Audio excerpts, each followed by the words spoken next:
thrilled to invite our next speaker here to the stage. I hope that you're all as excited as I am. We all know that in order to be our best for our families, teammates, and communities, we have to take care of ourselves first. And that's often the greatest challenge for community managers and leaders who innately put others first. Our next speaker will share simple ideas for rising above fear, worry, and anxiety through mindfulness, gratitude, and more. She is the Vice President of the Trailblazer community at Salesforce and is here for a refreshing reset that's all about you. Please welcome Leah McGowen-Hare. Hi, thanks for having me. Thanks, Leah. So thank you so much for having me. And before I get started, I want to say, I am so impressed with this conference. Oftentimes when I'm asked to speak at different conferences, the first thing I do is go look at the speaker lineup. And I have to say, this is the first conference that I've seen such diversity in speakers, like really. So applause for you, a round of applause for you, some snaps and claps. That is very amazing because I know that takes very intentional work. So I appreciate that about you. Also, I want to give a huge shout out to my amazing team, the Trailblazer community, who did an amazing job yesterday. They raised the bar. So I was like, dang, I got to speak today following all of that goodness. So if you see a little bit of sweat pebbles coming down, you know what that's from. So with that, thank you so much. And I'm here to talk about, refresh, reset, and be your best. But here's the real. We can't talk about refreshing and resetting and being your best without being grounded in reality. I don't like to say I'm Debbie the Downer because I hate giving poor Debbie a bad name. Like, that would suck if your name was Debbie and everybody's saying Debbie Downer or Negative Nancy. Oh, anywho, I digress. I like to think of myself as realistic RuPaul. And we have to look at our current construct of where we are. Right now are in 2020. And let me tell you, all of us have probably never seen a year like this. Every time, at least for me, when I think my feet are grounded in reality, I get up, I'm sucker punched with something else. This year has had so many plot twists, more than any Shonda Rhimes TV show, whether it be Scandal or How to Get Away with Murder. There are so many plot switches, and trying to stay abreast of it can be exhausting. I mean, if we just look at all the different crises, we know we are in a health crisis, just from COVID-19 and not really understanding what it is we're fighting against. The scientists are doing their best in learning as rapidly as possible, but there's always new news coming out. And it's like fighting this thing you can't see. It's invisible. So, it's very difficult. And that creates a layer of anxiety. And it's not just a health crisis.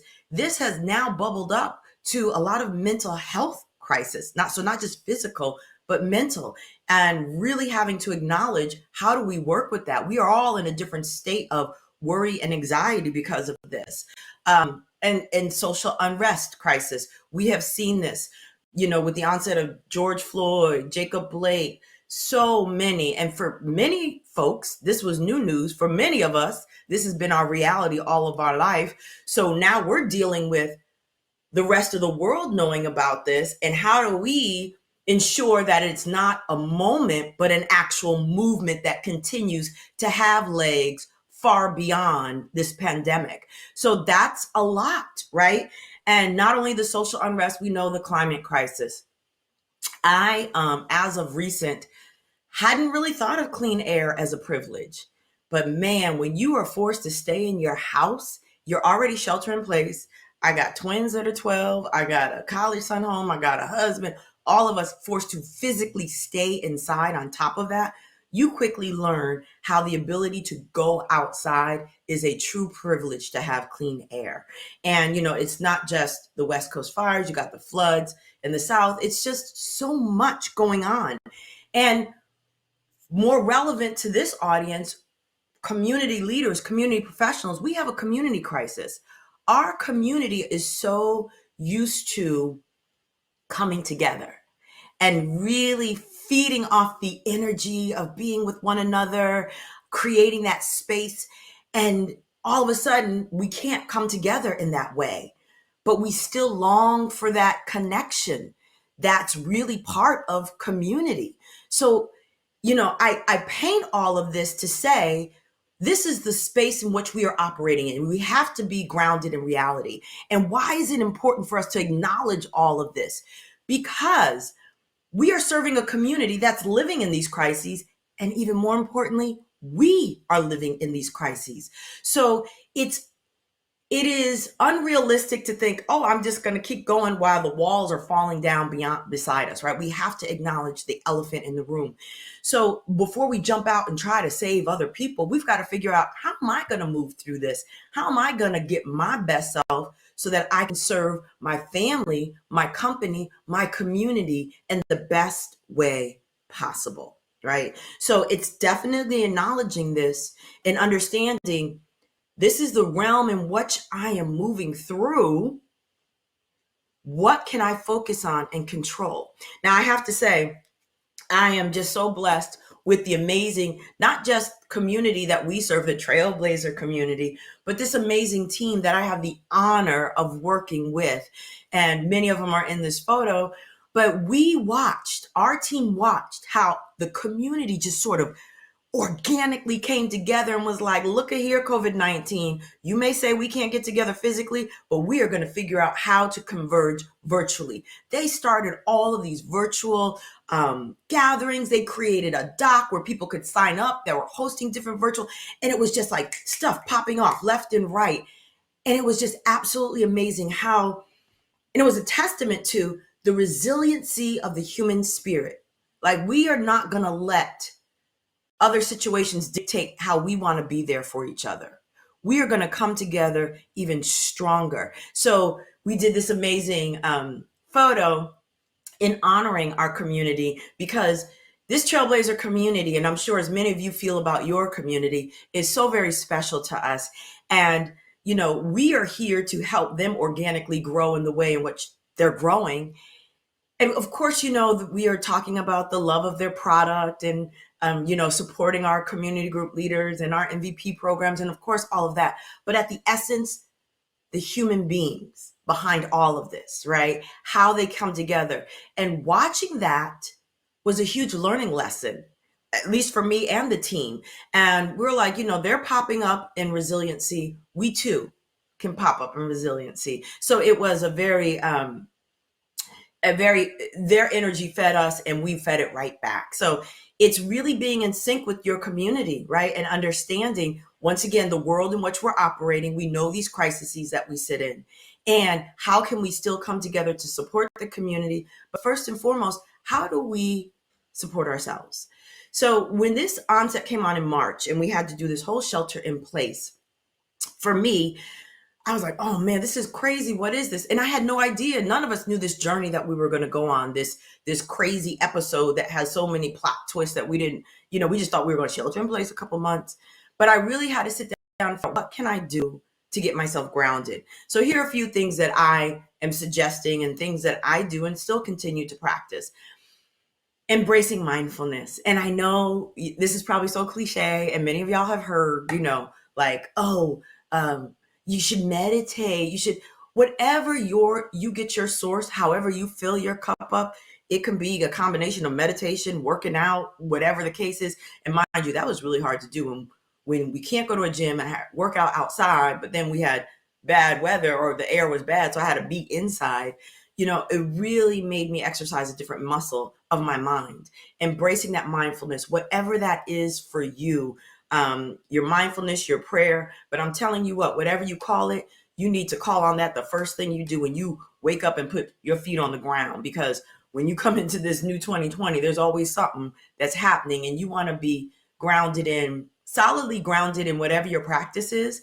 Because if you're not, you're going to be a ping pong. You need to get fully grounded so that the external factors aren't always swifting you about, right? At least that. And once again, I meant to say in the beginning, I have a disclaimer. We have that forward-looking statement. My personal forward-looking statement is, take what you need and leave the rest. I may say stuff that resonates with you. I may say stuff that makes no sense to you. All I do is invite you to take whatever you need and leave the rest. So embracing mindfulness was a huge piece for me. Also, if anybody knows me, they know this is a huge saying of mine, is getting grounded in gratitude. It is so easy to be grateful when life is great, right? It's like, oh my gosh, I'm so grateful. This is wonderful. But the real practice comes in, the rubber hits the road when you are at your last dime and you're like, what do I have to be grateful for? How can I be in a space of gratitude of all this craziness, of all the things that have been taken away from me? I can't go outside. I can't do this. I can't, whatever. And I encourage you, don't deny yourself joy. Don't deny yourself happiness because it is there. Do not subscribe to the negativity of what they would have you believe is the only reality, right? There is joy in all of this. You have to find it. And one of the books I'm reading is called The Choice. I highly encourage this. I'm going to move it up so y'all can see. The Choice by Dr. Eva Eger. A lot of E's there. She's an amazing, amazing woman who talks about her story of going into the internment camps and surviving. But at one point, I just want to read you this quote. She says, her and her sister were in the camps, this point starving, lost her hair. And her sister said, how do I look? And she said, your eyes, I tell my sister, they're so beautiful. I never noticed them when they were covered up by all that hair. It's the first time I see that we have a choice to pay attention to what we've lost or pay attention to what we still have. That completely resonated with me because we can focus on all the things that we've lost in this current situation. But let's be real. And I'm going to go out on a limb here. A lot of us are in a space of privilege. I know I'm sitting in a place of privilege. I have a job. I have the access to work from home. I have access to technology that lets me connect with you all. My kids are have access to technology and are able to still do schooling, even though I'm telling you this homeschooling thing is like, woo, woo. But I'm still grateful that I have this privilege. So we all come from a place of privilege and we have to accept that and be grounded in the gratitude for those, right? And I think that's huge piece for me. Reaching out. This is a funny little slide. In the beginning, when we did shelter in place, the first thing I did was check on my neighbors. I live around some elderly people. And of course, I couldn't, I had to stay 6 feet apart. And I was making sure, do you need me to go to the grocery stores for you? And I put together care packages. And I put together stuff since we were sheltering in place and we thought it was only going to be like a month or so. So I gave little activities and I put in there as a source of joke and hopefully joy, toilet paper, because remember how that was like the hot item back in the day. So that was something I threw out there as well. But it helped me feel better doing for other people as well. And, reconnecting. This was the first time my oldest son, he's home from college, that we were all able to spend so much time together. And yes, there are challenges because we all were used to a very different way in which we operated. But there was so much blessings. We had so much family time. This particular picture right here is I made my whole family dress up and we were going to have theater night. So basically, I turned on the TV and we watched Alvin Ailey dance and I pretended that we were at the theater watching the Alvin Ailey Dance Company perform. And I had a fancy dinner. I made a fancy dinner and we went to go do that. But we got to get creative in how we spent time together. And we just sort of created these moments of fun and these moments of bringing each other together. Now, I'm not saying it's always, joyous and happy, but I'm also not going to tout on the things that were negative, right? We created a space of creating great moments, lifelong memories. So my kids will have some laughs when they look back at, remember when mommy made us dress up and stay at home or whatever the case is. We've had talent show nights. We have all kinds of crazy stuff here. They probably will have all kinds of funny things to say about their mother, but that's what parents do. And the other thing I often talk about is be mindful of the news you're watching. Be mindful of the energy you're taking in. We get this concept very clearly when we're talking about physically, right? You want to get fit, get healthy. You watch the food you intake. You watch sort of the exercising. It's the same for your mental and spiritual being. You need to be careful about what you subscribe to. And this goes beyond the pandemic. Some of us have real stories that don't serve us well that we subscribe to. An example, oh, I don't come from a family of wealth, so that's going to limit my possibilities, or I don't have a degree, so that's going to limit the option. Like, you are already subscribing to things that are going to limit your greatness. And when we subscribe to sort of this fear induced society where it's like, oh, everything you touch, COVID is behind the door, or oh, you're African American. When you get it too, you're gonna die. That's what I was subscribing to. And I personally lost family to COVID. I lost my stepfather to COVID-19. So there was some truths in some of this, but I am determined not to give up my sense of hope as we navigate through this. And I invite you to do the same. Walk in your faith, not fear. Always let hope overconquer fear. When you give up your superpower of hope, that's not going to serve you well, right? So be mindful of the feed. When you're looking at your social media feed, what is showing up on there? Turn that stuff off. Take it off. I got Twitter off my phone. Don't have it on my phone. Watch, and I just posted for the first time. Don't laugh. I first posted my first post on the gram, and it was congratulating my sister on something because I was just so proud of her. And she's not on Facebook, so I had to go to the gram. So I posted on Instagram. But otherwise, be very mindful of the things you are intaking. Find good books to read, right? So very important, of what you feed your mind and your spirit, because it will manifest itself through you. People think it doesn't have an impact. It absolutely does. And also, something I encourage people: set a vision for yourself. We are moving through a crazy space right now. And initially, this can almost be thought of as a metamorphosis, going into your cocoon. How do you want to come through this pandemic? Do you want to spend your whole time just sitting and wasting in fear and, oh, what's going to happen? Or, are you going to, like, I'm going to double down and do some of these things that I haven't done before? Or I'm going to take myself to the next level. Whatever that vision, but you should have a vision for what do you want. Maybe it's just you want to reconnect with your family more, or your friends more, or you want to read more books, or you want to, whatever it is. You, I don't know you like that. You know you better. You should know you. And I encourage you to do a little vision board. That we have this amazing app called the North Star, that you can, it's pretty fun. You put little pictures and sort of what your vision is for yourself. And it's really fun to do. But whatever your way of creating a vision, I encourage you to do that. And all of these things, are really going to help you, and you pick and choose what's going to work for you. But find the things that are going to help you be the best of yourself, so you can show up in this world in a better way for your job, for your community, for your family. It's so, so very, very important. And with that, I want to say thank you. And as I always tell my kids, create a great day. I never say have a great day. I'm like, no, you are the owner of your day. Create a great day. And with that, I'll bring back for Q&A. That's amazing. I love create a great day. That is such a wonderful way to start a day. We do have some questions, Leah. I'm so excited to get these answered. So you said that your community still rallied and stayed strong and resilient through the last few months. I'd love to hear some of the resources and messaging you gave your Trailblazers to help them kind of through these rough times. Oh, gosh, there's so many lists. But one, we kind of honed in on, we were helping to curate, like, they had all these different events that they were doing themselves, the community. They were hosting learning lessons or just gatherings. So there was a sheet created, a quip doc, that we definitely ensured we shared with the community so people knew what was going on via social. So that was one of the resources. We also were giving out more vouchers, certification vouchers, so they could be more inspired, like maybe take this time to learn some more, or get, particularly for folks that might have lost their job, like, okay, maybe this is the time to reskill, and we can help with that in the space of giving resources around certification.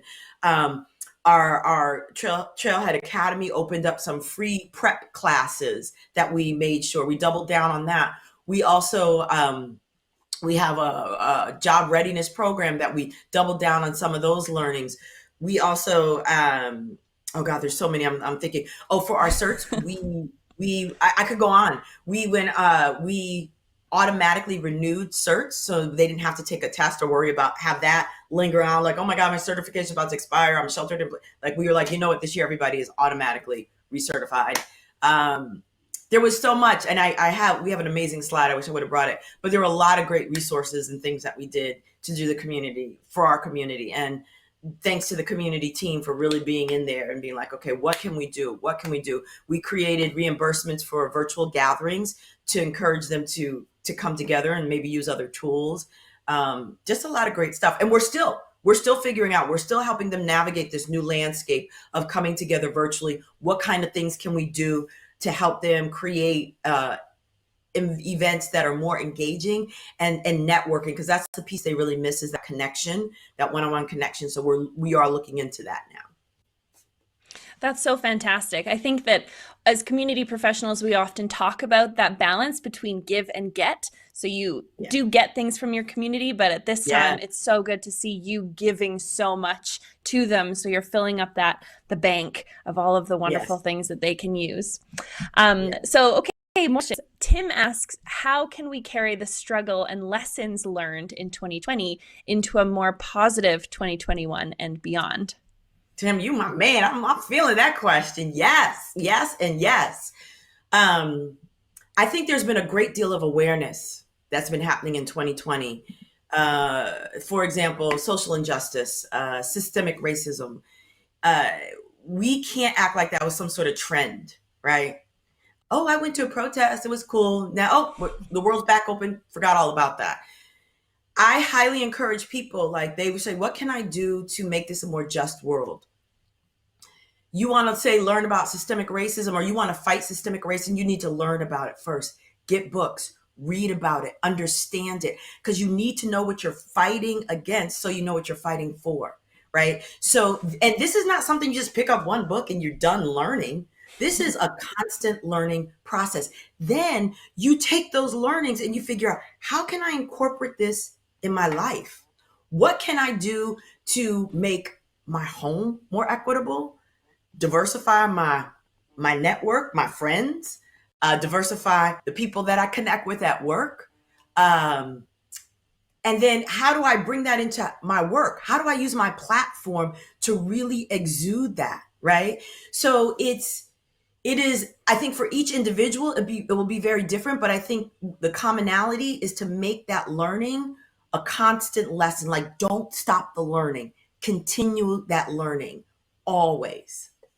And then look at how you can bring that into your space. How do you bring it into your space as a leader? Like, what can I do as a leader to use my platform to ensure we are creating a space that is equitable and fair to all?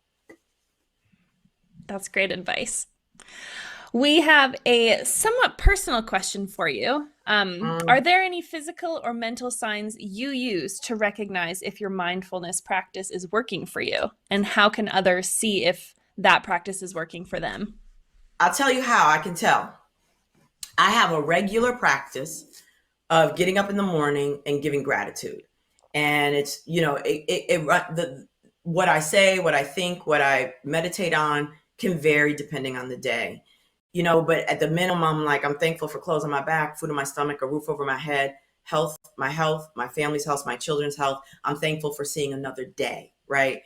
And I will say, let me continue to be blessed and be a blessing to those that I cross paths with.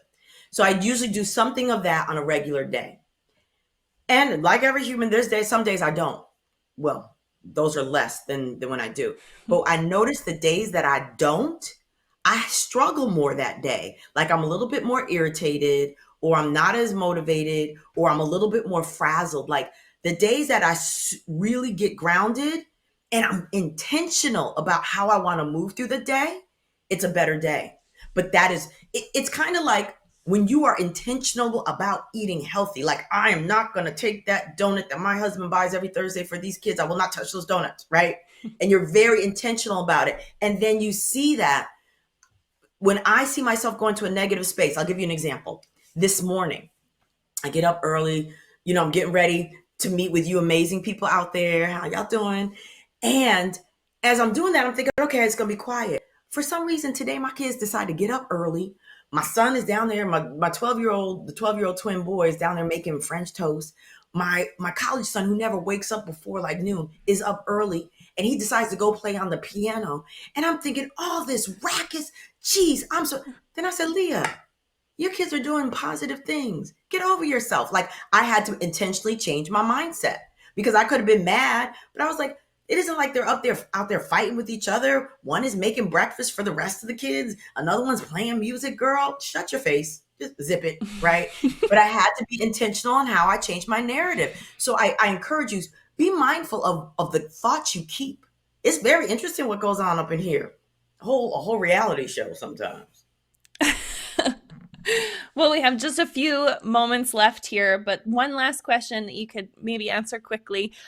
Jen says, how do you practice mindfulness and actually take that time out of every day when there are so many other pressing tasks like your family, your work, etc., all around you? I know what I do, Jen. If I don't take that time out for myself, I find myself being resentful. Like I'm just sitting here making breakfast for you. I'm doing this for everybody else. Where so I and my husband's like, look, you need to figure out some self care because you are not the best when you're doing it. So I know sometimes it requires you getting up earlier, right? Sometimes, unless your sleep is your self care, that's fine. Um, or going to bed later, or throughout the day, in between meetings, I keep my gratitude journal right next to me. So, like, every now and then, I'll write stuff down. And I also keep the book that I'm reading near me so that, like, in between, if I'm waiting for something, I'll read.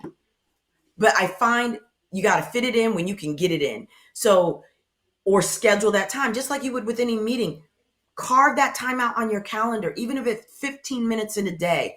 You've got to find that because I'm telling you, you continue to run on an empty cup, it's not going to serve you well. Think about driving a car with no gas. It just puts out at one point. You continue to move yourself through this space without taking care of yourself, you're going to putz out. That's a I like scientific. that. And and it goes back to what you said about creating a great day, and that you, if you can't find time, create time to That's make right. this happen for yourself. So I really, really like that, Leah. Thank you so much for joining us today. It was such a pleasure to hear from you. Thank you for having me.